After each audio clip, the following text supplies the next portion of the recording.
നമുക്കിടയിൽ പലരും വിവാഹം കഴിക്കാൻ വളരെയധികം കൊതിക്കുന്നു. എനിക്കൊന്ന് വിവാഹം കഴിച്ചാൽ മതിയായിരുന്നു. എനിക്ക് എന്താ പറയുക, ആ സ്ത്രീയുമായി അല്ലെങ്കിൽ എനിക്ക് ആ പുരുഷനുമായി ഒന്നിച്ച് ജീവിച്ചു കഴിഞ്ഞാൽ എൻ്റെ ജീവിതം അടിപൊളിയാകും എന്നൊക്കെ പലരും ചിന്തിക്കാറുണ്ടല്ലേ? പലരും പറയാറുമുണ്ട്. എന്നാൽ അവർ എന്താ പറയുക, വാശി പിടിച്ച് പലപ്പോഴും രക്ഷിതാക്കളുടെ വാക്കുകൾക്ക് അതീതമായി ഒരുമിച്ച് ജീവിക്കുവാൻ വേണ്ടി അവർ വീട്ടിൽ നിന്ന് ഇറങ്ങിത്തിരിയാറുണ്ട്.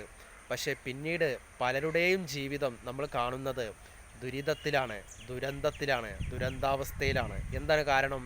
വിവാഹത്തിന് മുൻപേയുള്ള ചിന്തയല്ല വിവാഹത്തിന് ശേഷം നമുക്ക് ലഭിക്കുന്നത്.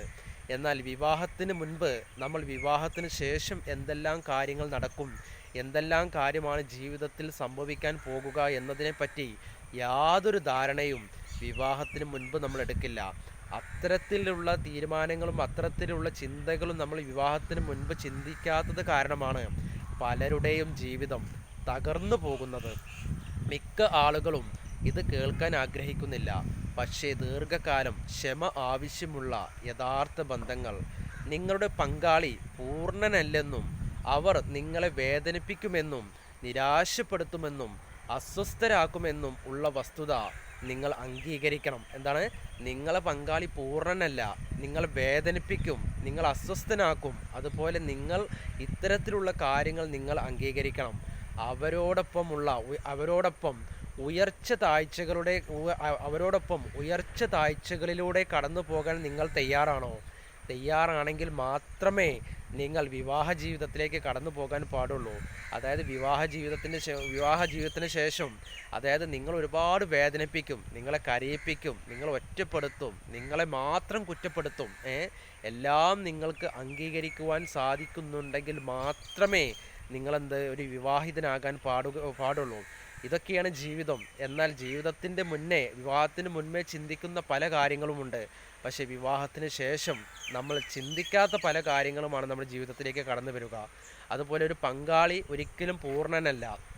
അതുപോലെ നിങ്ങളെ വേദനിപ്പിക്കും, അതുപോലെ നിങ്ങൾ അസ്വസ്ഥനാക്കും, അതുപോലെ നിങ്ങൾക്ക് ഒരുപാട് പ്രശ്നങ്ങളിൽ നിങ്ങൾക്ക് തരണം ചെയ്യേണ്ട ഒരു അവസ്ഥ വരും. വിവാഹത്തിന് മുൻപേ നിങ്ങൾ അനുഭവിച്ച പ്രശ്നങ്ങളിൽ നിന്ന് വ്യത്യസ്തമായിട്ടുള്ള പ്രശ്നങ്ങൾ നിങ്ങൾക്ക് അനുഭവിക്കേണ്ടി വരും. പക്ഷെ അത്തരം പ്രശ്നങ്ങളെ അതിജീവിക്കാനും മനസ്സിലാക്കുവാനും തിരിച്ചറിയുവാനും അതിന് നല്ല ഭംഗിയോടുകൂടി കൊണ്ടുപോകുവാനും നിങ്ങൾക്ക് സാധിക്കുമെങ്കിൽ മാത്രമേ നിങ്ങൾ വിവാഹിതനാകാൻ പാടുള്ളൂ.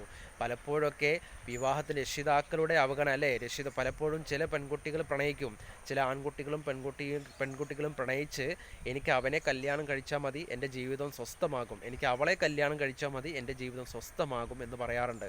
പലപ്പോഴൊക്കെ രക്ഷിതാക്കളുടെ വാക്കുകൾ അവഗണിച്ച് അവരുടെ വിവാഹത്തിലേക്ക് കടന്നു പോകുമ്പോൾ 1-2 മാസം മാത്രമേ ആ വിവാഹ ജീവിതത്തിന് നിലനിൽപ്പുണ്ടാകുകയുള്ളൂ. പലപ്പോഴും നമ്മൾ കേൾക്കാറുണ്ടല്ലേ? എന്നാൽ പലതും അങ്ങനെയാണ്. അതായത് വളരെ കുറച്ചു വിവാഹത്തിന് ശേഷം വളരെ കുറച്ച് പേർ മാത്രമേ വിവാഹത്തിന് ശേഷം ഒന്നിച്ചു പോകുന്നുള്ളൂ. കൂടുതൽ പേരും അത് ഡിവോഴ്സിലേക്ക് കലാശിക്കുന്നു, പ്രശ്നങ്ങളിലേക്ക് കലാശിക്കുന്നു.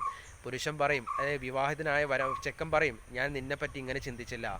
ആ പെണ്ണ് പറയും, ആ സ്ത്രീ പറയും, നിന്നെപ്പറ്റി ഞാൻ ഇങ്ങനെ ചിന്തിച്ചില്ല. പരസ്പരം വാക്ക് തർക്കങ്ങൾ വരും, പരസ്പരം സൗന്ദര്യ പണക്കങ്ങൾ വരും. അത് മൂർച്ഛിച്ച് വലിയൊരു അവസ്ഥയിലേക്ക് കടന്നു പോകുമ്പോൾ അവരുടെ സൗന്ദര്യ പണക്കം യാതൊരു വിധത്തിലും അവർക്ക് പരിഹരിക്കാൻ പറ്റാത്തൊരവസ്ഥയിലേക്ക് കടന്നു പോയേക്കാം.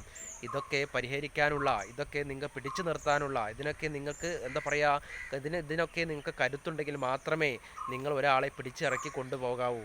വെറുതെ നിങ്ങൾ പിടിച്ചിറക്കി കൊണ്ടുപോയി ഒരാളുടെ ജീവിതം നിങ്ങൾ നശിപ്പിക്കരുത്.